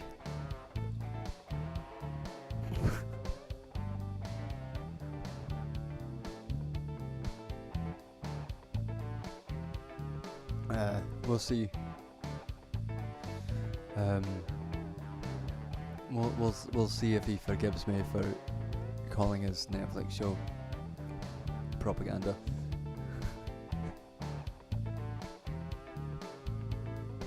It's like 2 or 3 folk I've had send me that clip and be like, yeah, is this you? Why are the globalization videos always terrible? I think it's interesting. I'm not gonna beef him. We had a really nice conversation, and I think he is a genuine nice guy. I think he did a bad show, but aside from that, Adam Conover is good now. Here's why. Yeah, exactly. I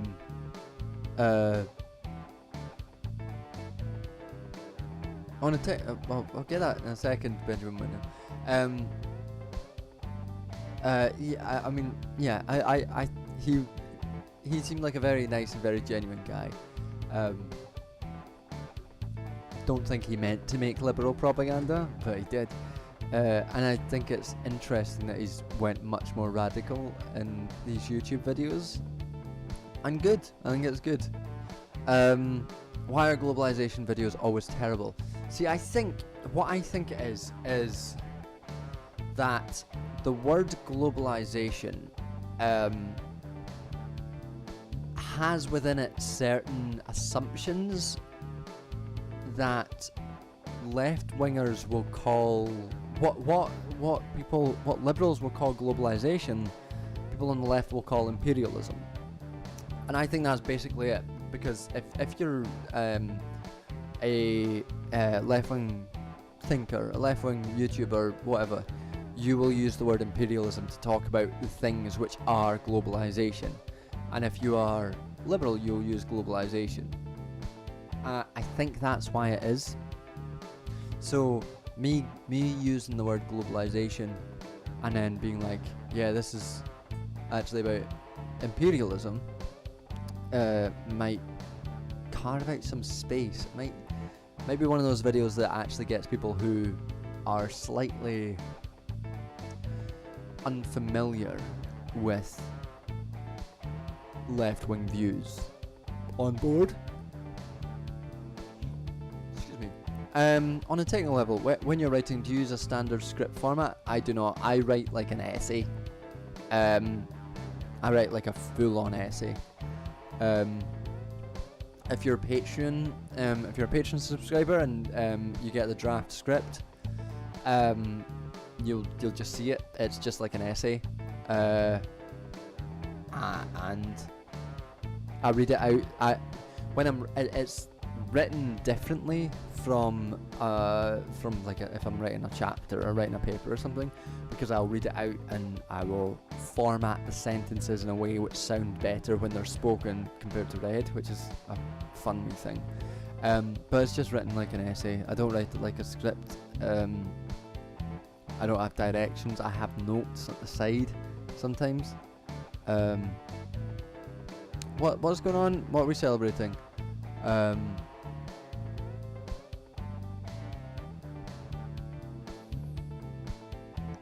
You weren't born when Chicken Run came out? Jesus Christ.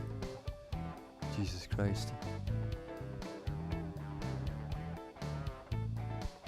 Sorry, I just saw through time there.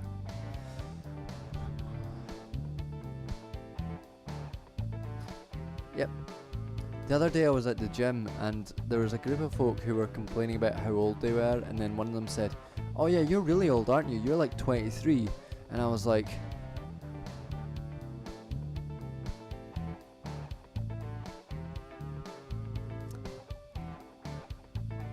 Fuck you.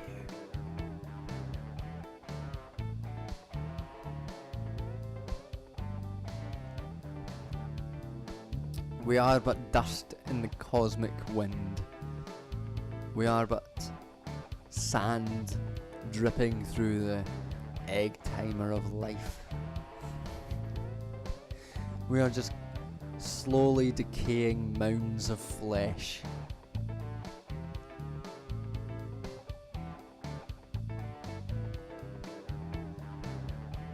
There was a moment when someone said Jurassic Park was 20 years old and I was sure they were lying. Jurassic Park must be like 30 years old at this point. Lord of the Rings is 20 years old at this point. Which is great. It's really great. Jurassic Park holds up. Fucking Lord of the Rings holds up.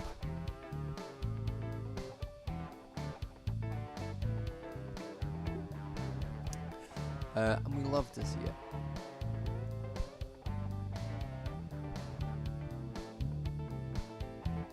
Am I proud of myself? Yeah. Hey.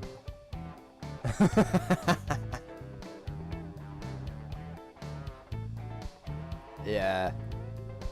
Look, I would apologise, but I've made myself feel better about me, and that's all that matters. I should, like... Other people who do streams have, like, things that they want to talk about, and have, like, videos and articles that they can bring up and talk about. Should I do that? Should I plan these more? Because on one level, I kind of like... I like the idea of having, like, a plan and actually using these streams to talk about more important shit. I like chat about something, and I like the idea, like, you know, we get to certain stages in these streams where I'm like, someone asked me a question, I don't know what I'm talking about. But on the other hand, I kind of like just drinking wine and fucking about. So I'm kind of interested. What a bit of both. Talk about a tangent. Something I'm researching. Yeah. I mean, the thing is, like, usually if I'm gonna put the effort into researching something, I will either make it a Patreon post or make a full-on video. And I feel like if I'm gonna do a stream, maybe I should like watch a video or something. If like people send me shit, like to watch, but then the problem is, like, if I want to watch shit, then it's like, then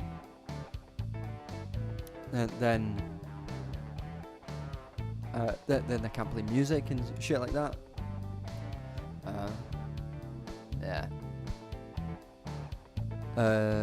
When it goes off topic's fun.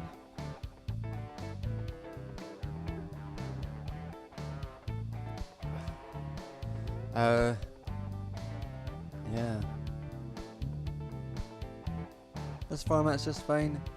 I have like the camera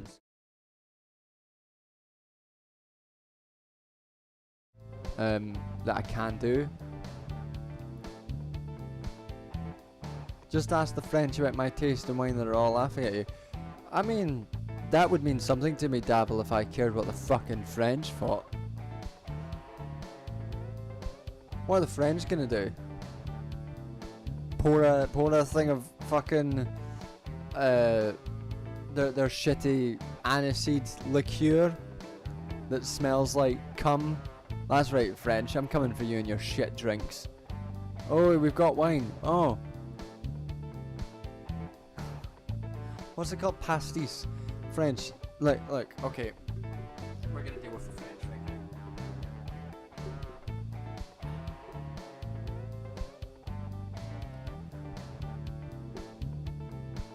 This is directed at the French. See you later, hacker. Thanks for popping in. And hanging out. Anyway, the French. Pastis, right? Which of you? Does anyone in chat know what pastis is?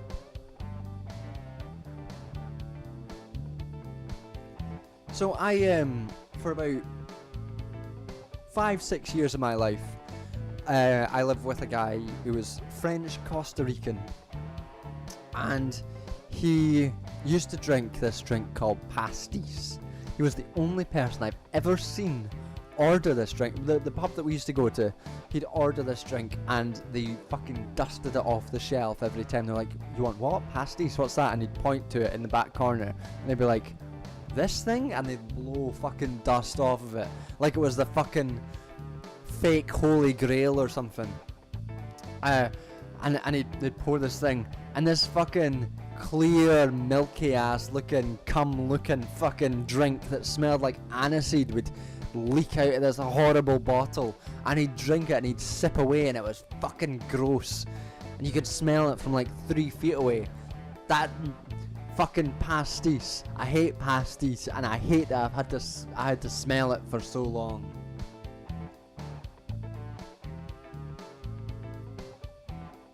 Not pasties, pastis. Horrible drink. This is my specific beef. At least like, oh, the French. At least like we might be bad at wine in Scotland. We might be bad at wine. We might not have the most acquired taste. At least our fucking spirits are good, right? At least we're not drinking fucking aniseed, licorice smelling, horrid fucking cum drink. At least we're not doing that. Horrible drink. And Tim, if you ever see this, fuck you for drinking it. Right, Birdie Blake? Right? Oh, you saw some Caravaggios. Yeah, okay, Davil. Yeah, you saw some Caravaggios. We're talking about cum now.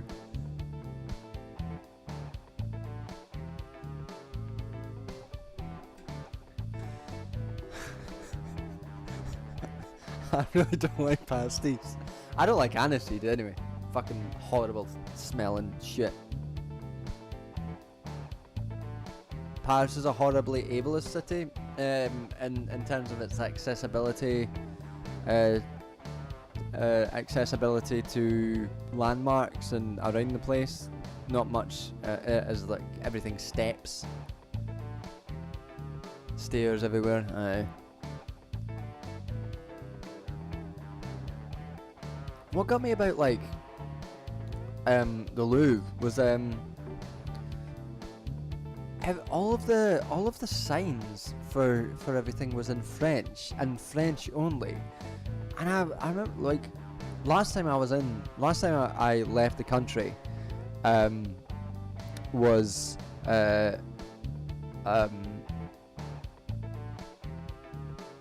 Last time I was left the country was to go to Paris to visit some friends. We went to the Louvre and all the signs were in French, and I was sitting there like reading the signs, being like, can you not translate it to various different languages? Because fucking the Museum of Shetland has signs in English, Norwegian, German, French, Danish, Dutch.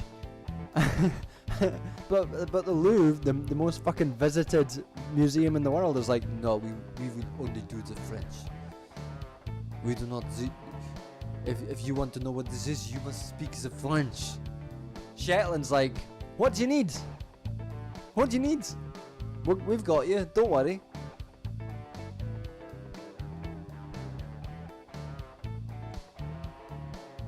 Fucking sucks. That was my French accent, by the way. You can tell that, unlike some other YouTubers, I am not a classically trained actor. Only if you look closely, though.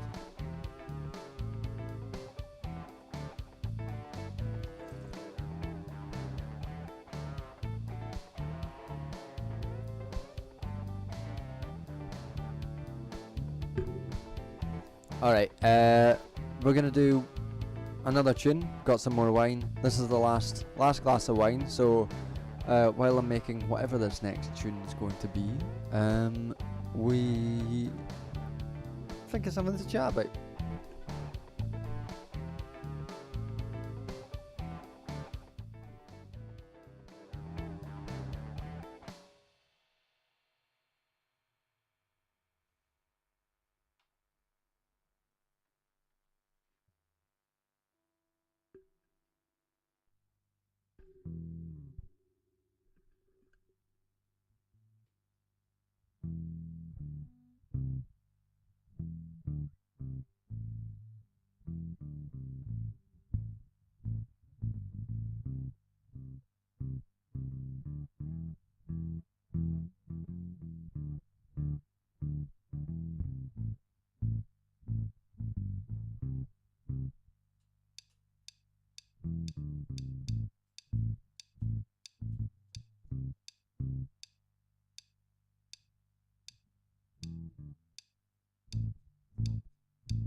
That's fun. That's a fun thing. Quite like that. Alright, what's up? What's everyone saying? Still talking about France? I feel like I was too mean to France there. I've not been to France enough times to form too strong of an opinion for it. You know what I really hated? This time, that I will not reserve any judgment in this case. When I went to Paris last time I left the country, I was visiting friends in Paris, and we took a train trip down to Nice, and one of my friends really likes gambling, so we went to Monaco. Fuck me, that's one of the worst places I've ever been in my life. I hated it with every ounce of my body. First of all, the weather was shit, and that's not Monaco's fault, but it was pouring rain, so I was already predisposed to not like it. I was also working on about 2 hours sleep and quite hungover, so I was already predisposed to a less than sunny disposition. But we turned up to Monaco, and all that was there was massive yachts and casinos. And I don't like gambling. There's a part of me, which I'm sure some therapist would have a field day with, which finds the idea of losing the control of money. Like, gambling holds no, specifically like slot machines, like roulette, things like that, where there's no element of control or skill or perceived skill to it, that holds no interest to me at all. So I was already like, yeah, I'm not going to the casino. Fuck that. These fucking vultures are not getting my money. Secondly, everything was so expensive. So expensive. Absurdly expensive. Pouring rain, expensive. Thirdly, there were massive yachts everywhere. The biggest yacht in the world at the time, the most expensive yacht in the world at the time, was there. And I was just like, I was just there with my friends, just like, we could, making. Actually, no, I'm not gonna say that, because it could potentially get me banned from YouTube. I was saying things which I was giving some recipes out, shall we say? Giving some recipes to deal with the massive yachts. Really not a fan of it. Not a fan of Monaco. Highest GDP per population, it wouldn't surprise me. It's a weird place as well, because like, if it's one of those places where like 90% of the residents aren't citizens of Monaco, and if you are a citizen of Monaco, you're legally not allowed to gamble, and that rubs me up the wrong way as well. I'm sure they don't mind that much, because if they did, they just move to 5 minutes down the road. John says redacted. Yep. Yep, he did. Yeah, I fucking hated it. I wouldn't recommend going to Monaco for it. It wasn't like that. We went to there was a nice kirk, like at the bottom of the sort of hillside, cliffside that Monaco's built into, and the train station was nice, kind of underground. That was cool, but aside from that, everything else was fucked. I hated it so much.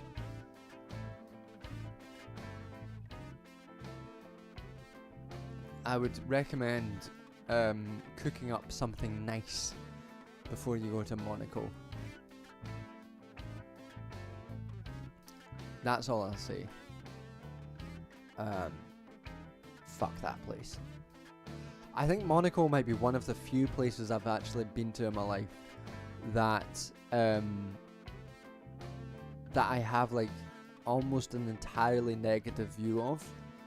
Mostly, like, most places I've been to, I've been like, yeah, it's maybe not even like the worst case scenario is like, it's not my favourite place, but there's good things about it. I enjoyed myself, had some good time, met some good people. Nope, not in Monaco. Yeah, Monaco capitalism on an illegal. Sorry, Katie's saying, yeah, Monaco capitalism on an illegal narcotic. Friends have been and said, yeah, no socialist or Marxist should go there. It's cursed. It's cursed. That's what I would say.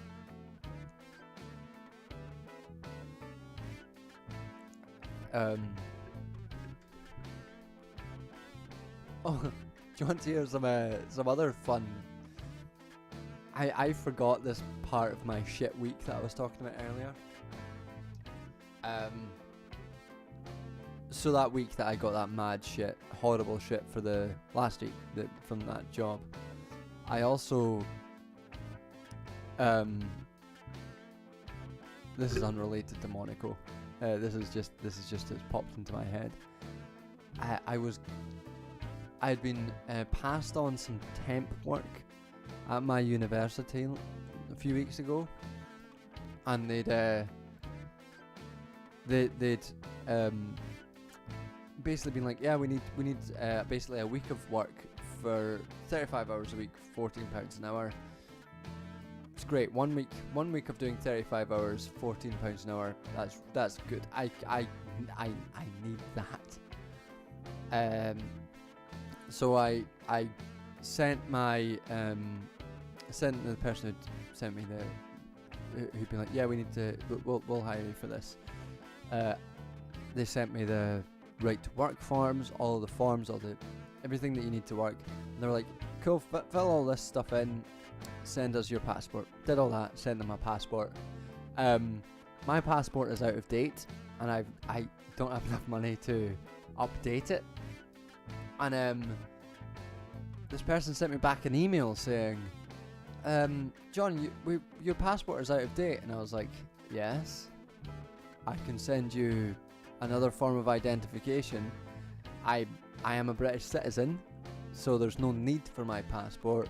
And they were like, okay, so we'll just double check that you'll be allowed to work with us if you've not got a passport. And I was sitting there like, if I can't get a job because I've not got a passport and can't update my passport because I've not got a job, I'm gonna be fucking furious. I heard nothing back from them, and then a few weeks later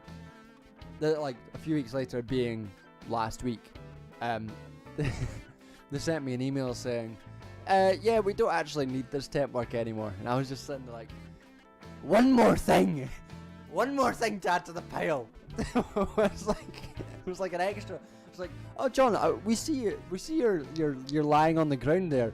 Would you like a boot in the face? You look like you would enjoy a wee boot in the face. And I was like, yeah man, bring it on a wee boot in the face for me. That was an extra dimension to the shit week that I forgot to mention earlier. All you can do is laugh. All you can do is laugh at the end of the day. Things will work out. Just sitting there believing things will work out, and all you can do is laugh.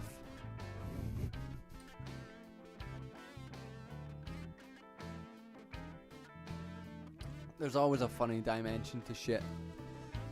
You just have to find it.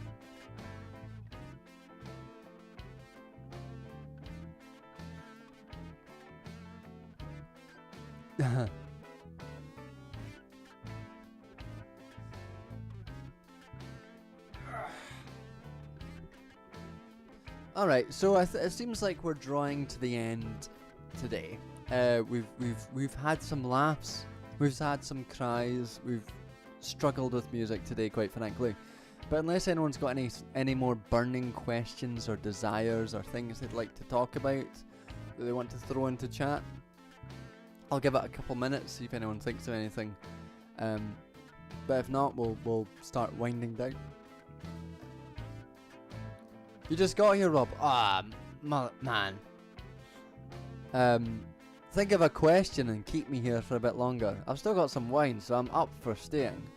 It's just things are winding down. First time I've caught you on a stream in a while. I've got the chance. Just wanted to compliment you on the guitar playing. Thank you so much. You know what? I would. One of the things that I really wish I had the time to do was to start. Was to play music with folk again. I miss being in a band. I miss playing with folk. It's just nice. Last week, you know what? One of the good things about last week, I did see the band Bellowhead live, who were really good. Has anyone ever heard of the band Bellowhead? They're an English trad band. Drop my Patreon link. Let's see. Fucking hell. Let's see if I can quickly find that. Bellowhead are a English folk band who do lots of who do like 1 second. Who take largely English folk songs, but some Norwegian, some American, and they revamp them in really interesting ways. I saw them live last week, and they were so fucking good. They were extremely good. If you ever get the chance to see Bellowhead live, well worth it. Last time I saw them live was 10 years ago when I was 18 at Tea in the Park Music Festival, and in this rundown tent that was knee deep in mud, and it was probably the best gig that was playing at Tea in the Park that year, because they fucking go hard. They get you dancing. Other music, my friend Kapil Seshasai, I will put that in the chat, has just released an album, which is a concept album on Bollywood, and it's extremely good. It's blends desi music, electronic music, prog rock. It's so fucking good.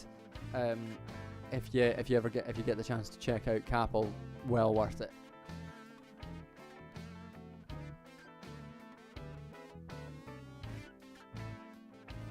What's something I like to cook for myself? I like cooking. Cooking is one of I enjoy cooking when I have the time. If I'm looking for something basic, a baked tatty. I make a fucking mean baked tatty. A really good baked tatty. Crispy skin, fluffy insides. I do it perfect. Right now I've got a really good sort of pasta bolognese sauce, which is really nice. I make a good stuffed pepper with couscous. I like cooking.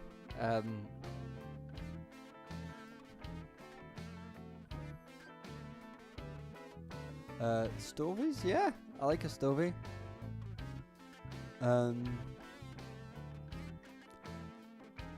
What was something I got someone to change their mind about recently?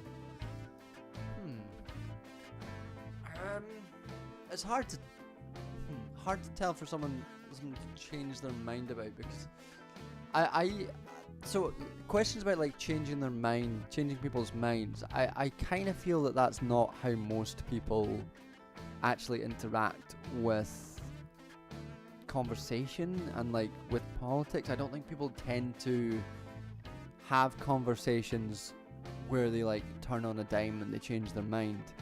I kind of feel like most of the time it's a longer process of just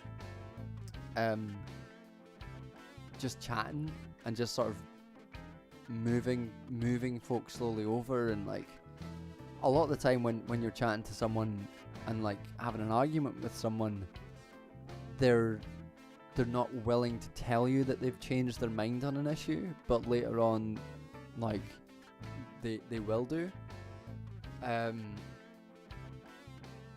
So it's hard to say something that I've changed someone's mind on, because I'm not sure that's necessarily how people's minds work.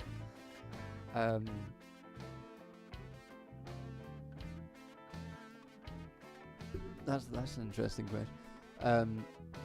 Yeah, people don't often admit to whether they've changed their mind. I don't necessarily think that's bad in itself, because people just don't like. As long as your mind's actually changed and you start acting on it, who cares? Fuck it. But I feel like people don't tend to admit that. James Barrels, do you think Christianity had any negative influence on the development of food crops? I mean, that's an interesting question. I have no idea. I just no clue. I don't even know how I'd begin to answer that question. But you know what? I think the last time I convinced someone vaguely of something was last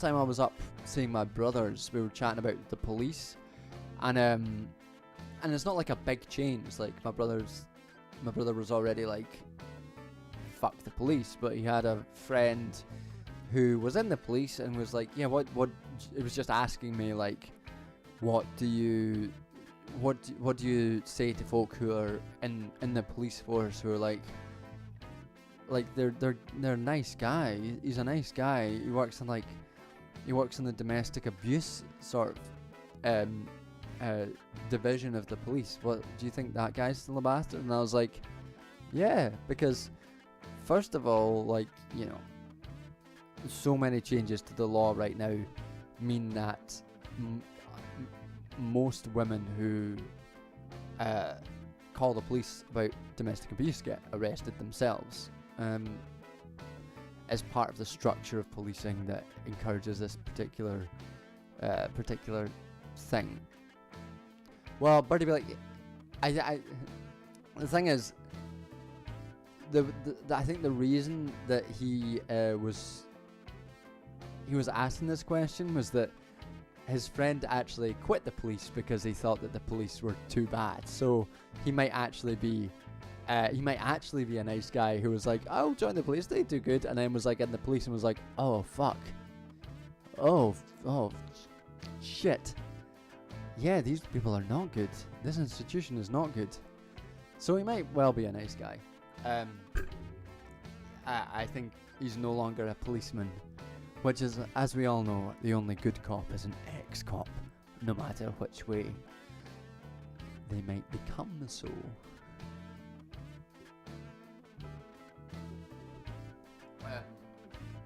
But it was that question of like, to what extent is policing bad as an institution versus individual question, and I think that that sort of combination, convincing them that like those are not separate questions, is probably the most obvious changed mind moment that I've had recently.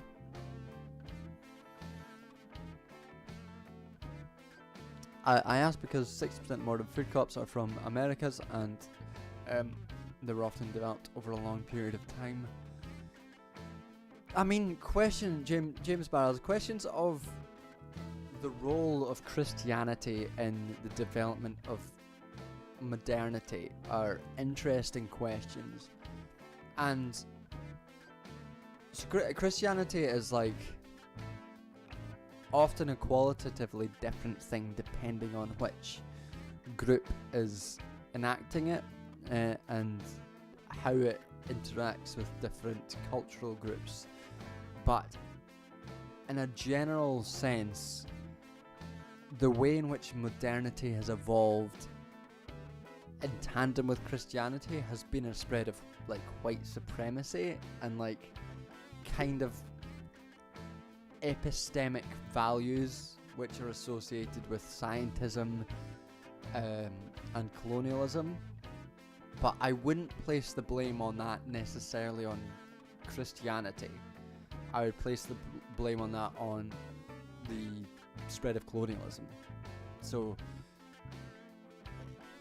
if I was to put a guess as to the role of Christianity and its effect on things like farming and agriculture, I'd say the more prominent effect would be colonialism, and Christianity being bound up with that colonialism.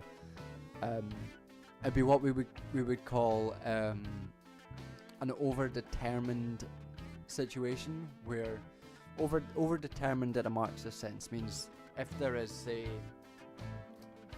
say a rock is rolling down a hill, that rock is overdetermined because the rolling, if you push a rock down the hill, the rolling of that rock is determined both by the fact that you push it and that gravity acts on it. So it's overdetermined. That's if you hear Marxists talk about something being overdetermined, it means that it just means there's lots of factors playing into what causes a thing. But when we talk about something that's being determined in the last instance, which is another common Marxist phrase which goes along with overdetermined, that means what is the most primary cause of something rolling down a hill? And the most primary cause of something rolling down a hill would be gravity. Someone might push it, that plays a part in it rolling down a hill, but without gravity, it wouldn't roll down a hill. So if we're talking about the development of agriculture, there are many different factors that play into the spread and development of agriculture, of modern crops, but what is the determining factor in the last instance, the gravity in that last instance, is probably the colonial capitalist relation, rather than the Christianity one. It doesn't mean that the Christianity one doesn't affect it, because it will, but the more important factor, I would say, would be colonial capitalist relations. It's your quick Marxist diary, dictionary issue for today.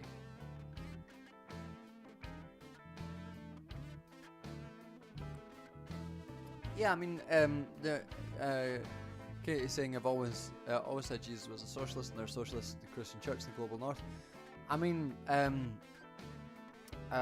there's socialist theology, yeah. Revolutionary theology is a big thing. Lots of black radicals are motivated by that. It's certainly true.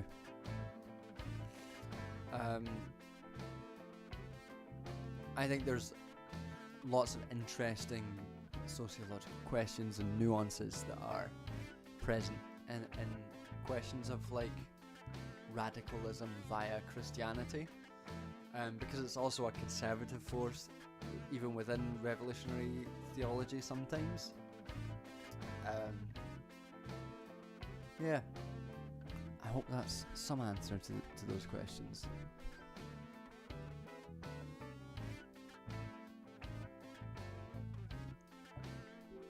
Alright, we'll call that a night for now. We've reached 11:15.